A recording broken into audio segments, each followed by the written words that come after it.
কক্সবাজার জেলা কারাগারে চলছে সিট বাণিজ্য। অভিযোগ উঠেছে প্রতি মাসে 15 থেকে 25,000 টাকার বিনিময়ে সুস্থ বন্দীকে কারা হাসপাতালে রাখা হচ্ছে।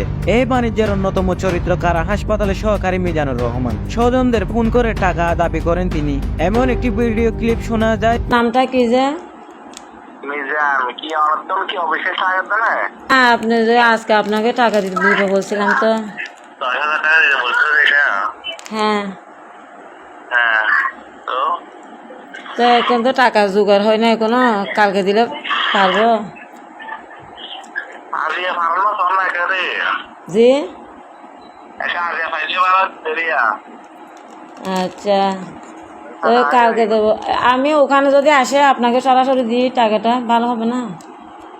সরাসরি দিল দি পারে আর অসুবিধা না আমার। মিজান বলেছেন আজই টাকা পাঠান, না হলে বেড থেকে বের করে দেব। অভিযোগ রয়েছে জেল সুপার জাবেদ মেহেদি ও জেলার আবু মুসার সরাসরি নির্দেশে চলছে এই অনিয়ম। এসব অর্থ ভাগ হয়ে যায় কর্মকর্তাদের মাঝে। কারাবন্দীদের কাছ থেকে মোবাইলে কথা বলার জন্য আদায় করা হয় 500 থেকে 1,000 টাকা। কেউ কেউ দিতে বাধ্য হচ্ছেন 1 প্যাকেট সিগারেট পর্যন্ত।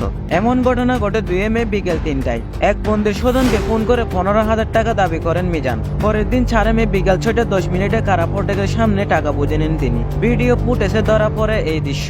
অভিযোগের সত্যতাই স্বীকার করে মিজান বলেন, এই টাকা আচ্ছা, কতদিন রাখিবেন ওনারা? 10,000 টাকা গুনদি। এক মাস এরকম হইলে না নে। আচ্ছা, 1 মাস। সরাসরি কুশাগারে যায় না, আমরা খাই। তবে কারা কর্তৃপক্ষের জানতে কিছু না বলেও মন্তব্য তার। জেল সুপার জাবেদ মেহেদির বক্তব্য জানতে একাধিকবার ফোন করা হলে তিনি সাড়া দেননি। মনির ইউসুফ, সিপিএন, কক্সবাজার।